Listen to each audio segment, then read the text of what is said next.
So on this on the homework on number 3 with all the multiply and divide, all we had to do was cross multiply the stuff. No, you have to do it as a fraction. That's what I mean. You have to do it as a fraction. There's different rules for different things. Remember, if you add it, you have to make them all the same. You can't just add 1/3 and 4/5. I don't know. I did them all in decimals. I did them like in decimals and then multiplied them together. That's alright. I ain't worried about it. But there's a reason I made you do fractions. I want you to get away from calculators.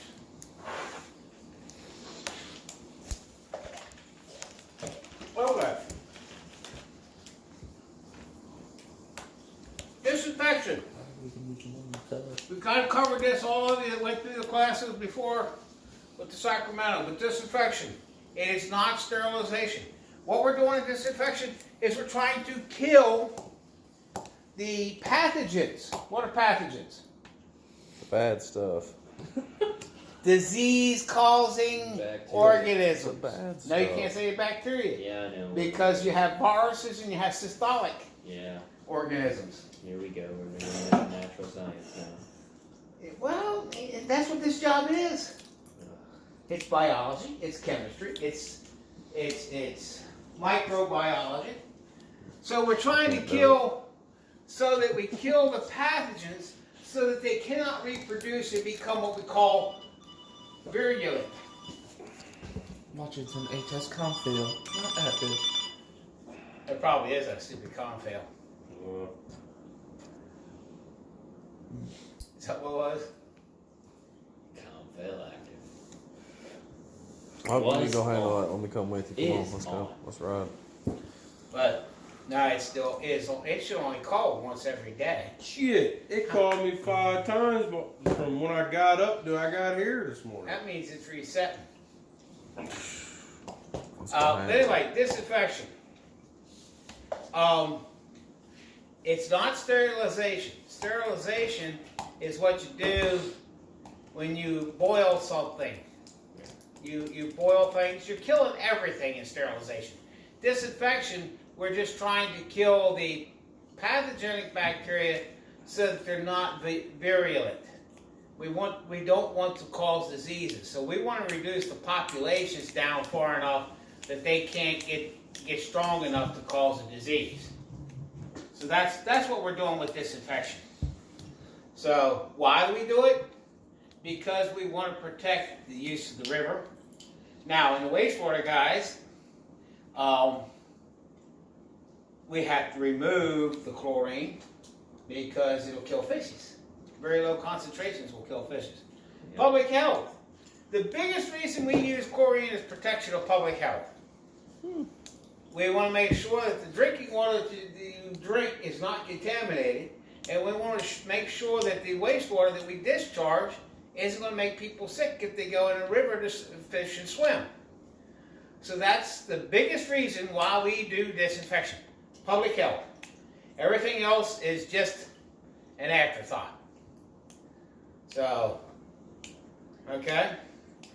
So, protecting public drinking water supplies, shellfish. The biggest thing is public health. And why do we do disinfection now? Because there are things that are waterborne bacteria. Has anybody ever heard of Typhoid Mary? No. Never heard of the story of Typhoid Mary? No, we're first world country. We're first world. We don't know about that. We're young. We don't know. We're first world. You should have got Typhoid Mary in your history class in U.S. history. Hell no. You know what they teach us about? No, Literally nothing. Well, anyway. You have to learn that shit on your own. Waterborne pathogens. You have a number of them. They're typhoid, cholera, dysentery, hepatitis. They're your typical pathogens that you think about. Yeah. And I've had shots for all of them. And typhoid's the worst one because it's a lot of bacteria. And you actually get typhoid for 3 days. I mean, it's a dead bacteria, I'm sorry. And you actually get symptoms, although they be minor. You have a low-grade flu or typhoid for 3 days. And some people have worse reactions than others. You gotta clear you out. And I had a pretty bad reaction. I was miserable for a couple of days. I felt like I was in the service. Anybody in the service gets all these shots. Because you're going to foreign countries and you never know what their water is like. You never know what you might be exposed to. You might be swamping through a rice paddy where they just took the shit out of the bucket that was in the house and dumped it in the rice paddy for fertilizer. They show you that pamphlet as soon as you're in this. So, Like, oh, hey, you're gonna get these shots. I was like, oh, that's cool. and then the other one, you heard me talk about systolic, viruses and bacteria we're familiar with, colds and flus. But systolic bacteria are the Cryptosporidium and Giardia. What happens is if you have a systolic bacteria, think of the meat in a walnut. The meat in the walnut is the bacteria. The hard shell is the cyst. What that cyst does is it actually protects that bacteria from the outside world. Chlorine has a miserable time with systolic bacteria. So, in places, but one of the things you can do with systolic bacteria is, because they're bigger, you can filter them out. They're, small pore filters, but you can filter them out. You can't hit them with coagulants and filter them out. But there was outbreaks years and years ago in a drinking water system where they had people dying of Cryptosporidium. It's a systolic bacteria, and their filtration system wasn't working real well. That's fucking wonderful. So that's why if you have surface water, they talk about turbidity. You've heard turbidity. Turbidity is nothing more than the amount of junk in the water that gives it color. That's the turbidity. Well, they had turbidity factors of like 0.001. What that means is it's pretty damn clear. And why is it that way? Because they're trying to get the systolic bacteria out. To check for these in your drinking water, to see if it's in your drinking water, because we had a case of Giardia in my house when my son was young.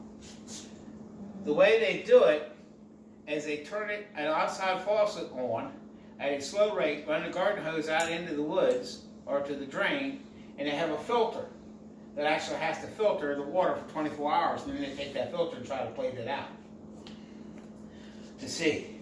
That's the only way they can get this shit to plate out and test for it. Fun. So that's, for the drinking water guys, that's turned out that it wasn't in the drinking water, it was in the kiddie pool that I didn't empty and didn't disinfect. Birds flew over, played in the kiddie pool, and birds have Giardia on them, if they just carry it. Jason played in the kiddie pool, he immediately got the shits. So that's why we do this, public health.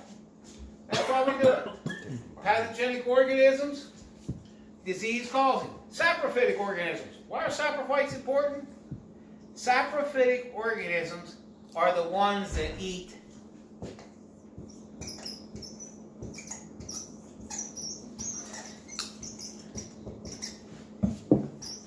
organic matter. Dead decaying organic matter. So if you fall down dead, saprophytes start working on you right away because you're dead and decayed. They're non-disease causing, but they're helpful. Why? We've all heard of fecal coliform, right? Mm-hmm. Well, we test for fecal coliform because we're testing for the presence of human waste, and fecal coliform are present in the human waste, and if fecal coliform are indicated, or even we look for total coliform.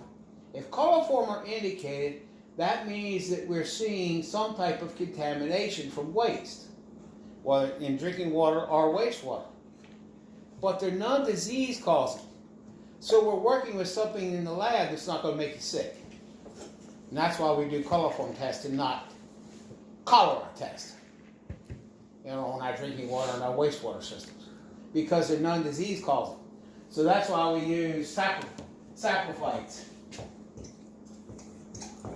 I'll have a handout together next week to follow this up so you have some study material. And I'll have some homework questions next week for the disinfection. Okay? Monitoring. We do coliform and E. coli. Basically, talk to Cheryl. She does the coliform here. Total coliform, they do plate counts because we're looking here in wastewater. We're looking for fecal or E. coli. We always hear about E. coli, right? We hear about E. coli outbreaks making people sick to their stomach and that kind of thing. Well, that's why we're looking for it. Because E. coli will make you sick to your stomach too. Don't go eat poop off the ground. It'll make you sick. That's good, especially the weight. What about the belt press? There were two real slow fellows walking down the street, and the one I said real quick and stopped the other guy and said, "Hey man, don't step in that dog poop." And the guy says, "Well, how do you know it's dog poop?" And he says, "Well, sniff it." The other guy writes down, sniff it. Yeah, it looks and smells like dog poop. Taste it. Huh? Taste it. It tastes like dog poop. See, I told you, don't step in the dog poop. Okay? We used other things, and we told those jokes years ago, but we can't do that anymore because it would be prejudicial. And I have a relative of that descent. What about the belt press? What about that poop? Could we eat that? No. No. Even though I have seen a guy do it. And those of us in wastewater have done it by accident many times. Don't, if you've been in wastewater and you ain't gotten it on you or in your mouth, What's up? You ain't been in it long. you ain't been baptized yet. We're going to make sure we get you baptized. No. Been there, done that 4 times. Okay? Where at? In water, Jesus, surely not. we're typically looking for total coliforms. We're looking for any coliform at all that's out there. Okay? And in water, we're looking for 0. In wastewater, we're at least looking for 14. So there's 2 different methods. And, you know. Alright. So they're looking for total chloroform on the water side? Yeah, we were looking for total on the water side. Yep, I'll see you. You're alright. Gotta get back to work, quit bothering us. Turn on sacker time. No, you didn't do that when you go home. We'll be done here at 3:30.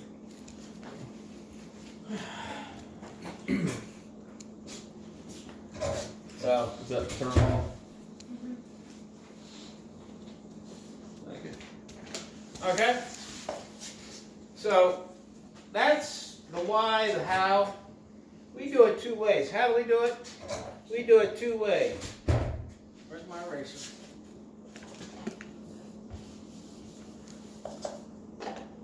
Physical removal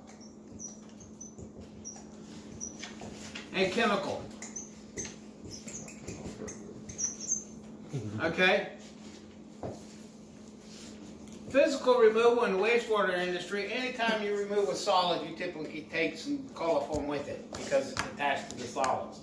But that really, in the wastewater industry, the best way to treat for coliform is to have your plant running efficiently and removing as many solids as you can. Then when you get to the disinfection part of it, you don't have to hit it with so much chlorine to get it to where you meet compliance, so you don't have to hit it with such strong UV. Everything just works. So the best way to treat coliform in the wastewater industry is to have a properly run, highly efficient treatment plant. Then your disinfection system doesn't have to work so hard.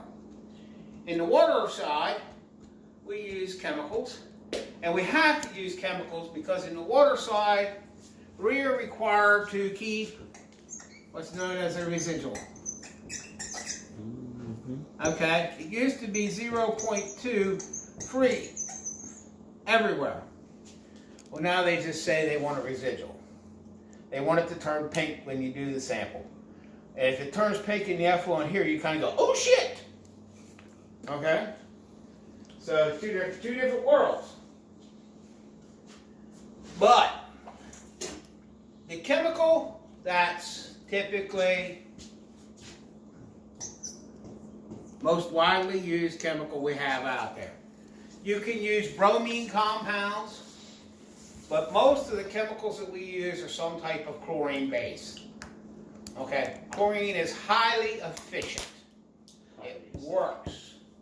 Okay, what's the physical? Any idea what the physical is? And it's not the removal.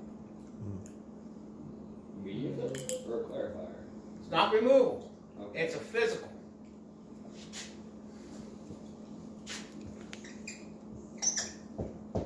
Oh, we don't use it, but yeah. Okay. Physical treatment.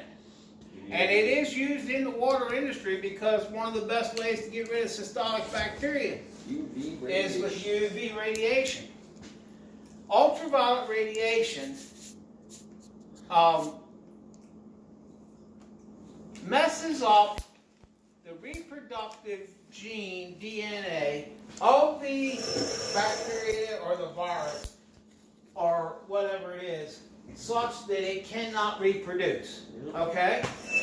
That's why you get so much gunk in the fucking UVs. So, well, what happens with the UV, it's kind of like the tomcat.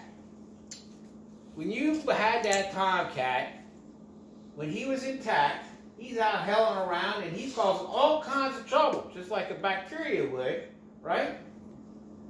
Well, then you take him to the vet and you go, snip, snip. Now you can't get that goddamn tomcat off the front porch and can tell you, boot him out of the way. That's what happens with these bacteria. You mess up their genetic DNA to the point that they can't reproduce so that they are only there and they eventually die. So when you mess up that genetic bacteria, they die pretty quickly. They have a short life cycle. So that's why you don't get big populations, because you're messing up the DNA. Even though you don't kill them, they can't reproduce, and so they die because they have a quick life cycle. And so therefore, Cut his balls off. there you go. That's exactly what you did. God, he's fucking Or you, but anyway, you've messed them up. You can't, they cannot reproduce. And that's, tip it off. but that's, So rough. that's an analogy I Can't come up cut with. the tip it People off. think, what do you mean it messed up the DNA? Well, this is the way it works. Burn their balls off. So, that's how we treat for it. A couple of things that help us in the wastewater industry. Think about what disease-causing bacteria like. What are they like? Warm. If they make you sick, what are they like? Warm unit. They like it 98.6, and they like it wet, and they like it dark. Because we notice UV rays doesn't. So I like as it soon wet, as too. you go to the bathroom in there, Wet and dark. Wet and dark. That's why I love it. there's no helping them. No, there's no helping them. Just forgive them. What kind of temperature do you like? At least. So when you get sick, your body dries, Warm you 99. have a fever, and that's the body trying to kill the bacteria. So you can do high temperature, but high temperature treatments are expensive. UV light, but anytime, as soon as the matter starts to leave your body, you start to lose disease-causing bacteria because the natural die-off. They're no longer 98.6 degrees. Then we get here to the treatment plant. Well, pretty much everything's in the sun, so now they're exposed to UV rays naturally. Yeah. And it's even cooler. And then, of course, when we put them in the biosolids and put the biosolids on the bed and dry that out, that's even hurting them even more. They're dead and gone. So that's why it works real well. One of the other ones over here on the chemical side,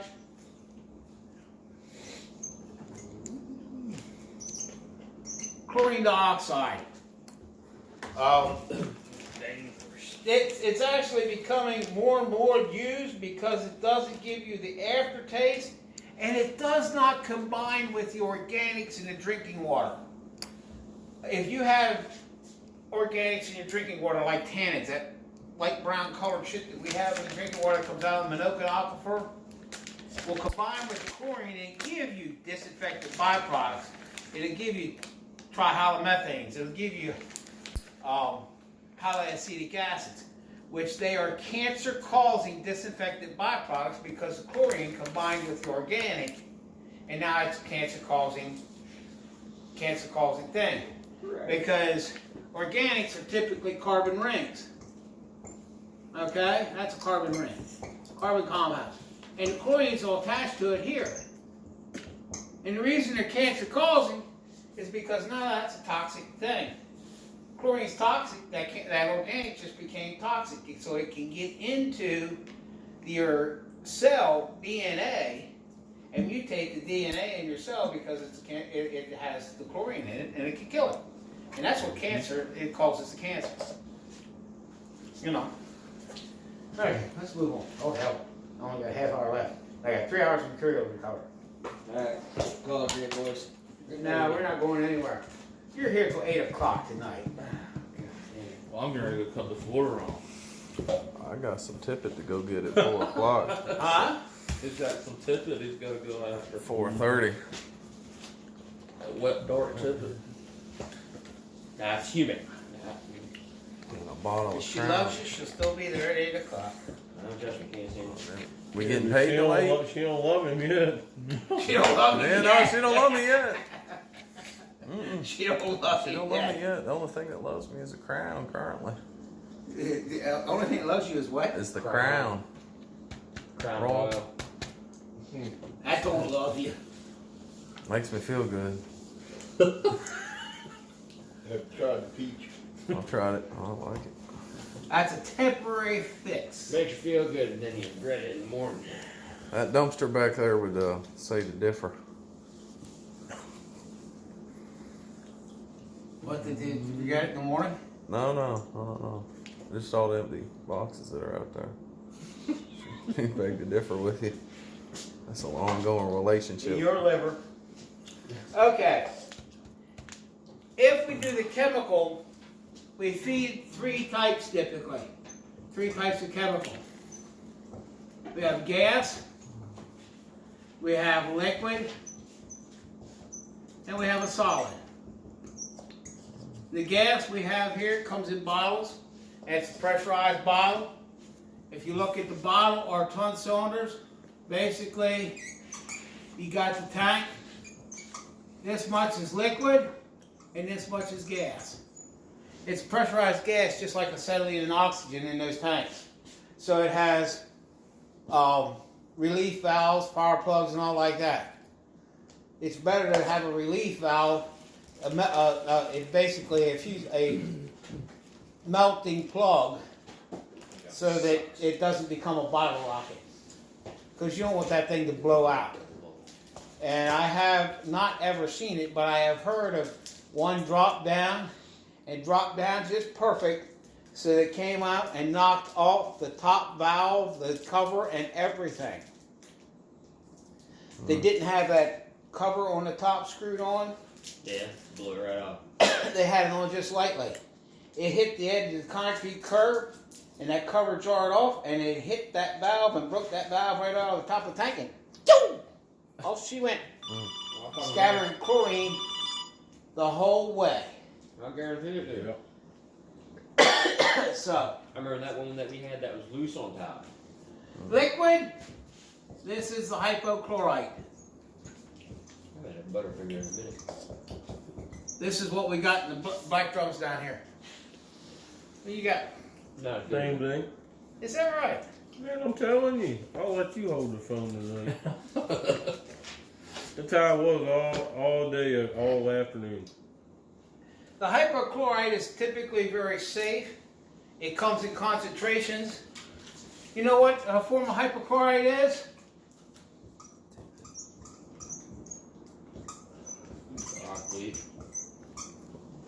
Chlorous bleach.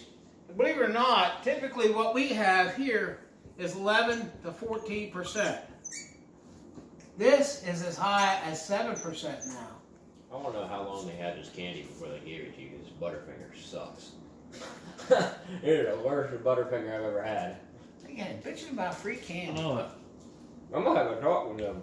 There's Bitching Butterfingers. about free I candy. remember Butterfingers being a lot better than that. Never satisfied. Yeah, you know what? Now that you mention it, the Twix were a little off too, and I feel like you spent a good amount of money on that weed killer. The least they could do was give us up-to-date candy. Just be happy you got candy. Okay? Well, I'm happy about it. That's like a man complaining about getting a hooker for his birthday. Yeah, we're gonna have to talk about that one. What's that? It depends how expensive Yeah. is she. If she's only $10, then I don't really want it. But if I'm it's a paying for it $1,000 for hooker, it. that's That'd something be different. It depends. Here I- again, don't look a gift horse in the mouth. Okay. God, dang Well, it, girl. hypochlorite, but just to let you know, the chlorine bleach, that's why some of the household chemicals you got pretty damn strong. And you can get powdered bleach. They make powdered bleach, and it's pretty much the same stuff. And then the solid, this is the powder or the tablets. Okay? Each one has its own type of feed systems and its own. This is the most hazardous. This one is the least as far as handling. But this powder tablet can be anywhere from 50% to 65% chlorine. That means the other percentage of it is carrier compounds and sodium. Calcium. Typically, it's gas is pure, liquid is sodium hypochlorite. It's a sodium compound, and then the carrier for the tablets and the powder is calcium. So they're eating powder. And you're looking at 50 to 65%. But I'm telling you that anytime you're dealing with chlorine, you're dealing with chlorine gas. Yeah, so Because of what's called Pool shop. yeah. How strong is that? I want to put some in my ditch to kill the mosquitoes. it's pretty strong too. I think that's up to 70%. HTH is 52%. Off gas. Anytime you got chlorine sitting there, it's trying to go to a gas because its natural form is gas. Yeah. It's trying to go to a gas. So its natural form is gas. Don't waste the bitch. So we gotta have nice clean ditch water. yeah, They'll take a drink of that if you throw it in there. go get those pellets that they make for the mosquitoes and drop them in your ditch. That's I'm better. gonna take a couple jugs of that and dump it Yeah. in And the neighbor's gonna see you, and I'm gonna get a call from the police. Cody's not coming to work today because he's under arrest for dumping hazardous chemicals. What are you talking about? That's mosquito there. It killer. ain't hazardous. Hmm? I wash my hands with it. It's hazardous chemical. Just kidding. That's why it's placarded. Trust me, my ass. Okay. Things that affect the chlorine. That media filter I do real quick. pH. Things that affect chlorine. pH 7.0. Ain't no worse than that damn weed killer we spray. Damn If right. that shit that starts getting on your back, on them backpacks, that'd burn the shit out of you. Well, if you got a leaky backpack, you gotta fix it. Oh shit. It's a 50-50 chance that backpack will either spray for a little bit. That damn weed Or it's killer, gonna leak. it'll Eat melt through it. it. It'll melt that It'll line right right through it. off that bed. Ain't right, that's some potent shit. Or it'll melt the Well, it's seals got out of the diesel pump. fuel in it. Yeah. That's what's doing it. It's an organic solvent base. Okay, pH 7.0 is most effective. As you get up, Just peeled that damn line. and as you go up and down off of 7.8, basically you want a range of 6.0 to about 8.0. Run the Bobcat off of it. Um, Run the Bobcat. and what happens is the chemical reactions aren't as good when you get to when the pH is too far out of whack. But you've got to keep your water and your wastewater in that range anyway for it to be acceptable. So that's pH really isn't a factor for us because we have limits that we have to keep our pH between 5.5 and 8.5. Or 6, I think it's actually 6.0 and 8.5. And then for the drinking water, it's the same thing. It's 0.5 less than the BODs. So, temperature. It's a chemical reaction.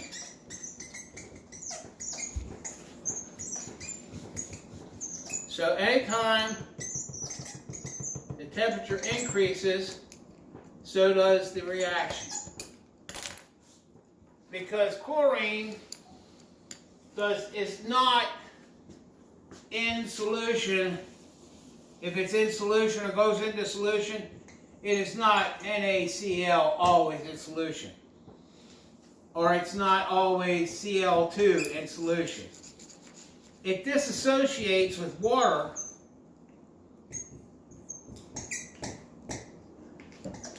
arrows back and forth to OCl and HCl. And it moves back and forth between that all the time, so it's not stable. So that's why the temperature.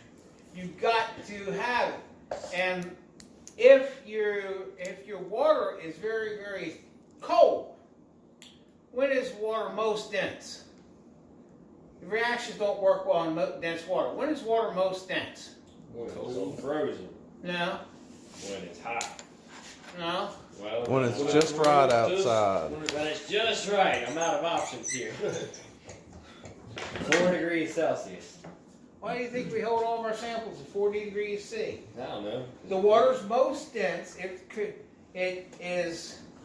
That is equal to 39 degrees Fahrenheit. Cool.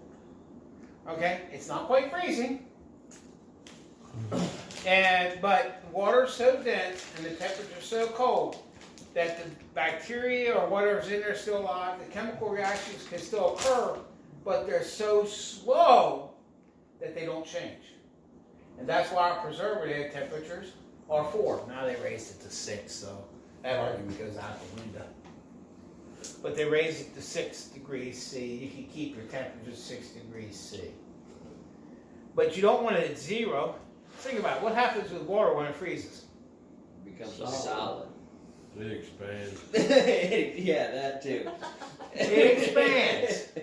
If you put water inside a closed pipe, and freeze it, what happens? The pipe breaks. The pipe breaks. Pipe is small. Now, when do you find that break, though? Later. When it unthaws. When it thaws. When you least expect it. No. The day after, when it goes up to 50 degrees. Shh, no, you're good.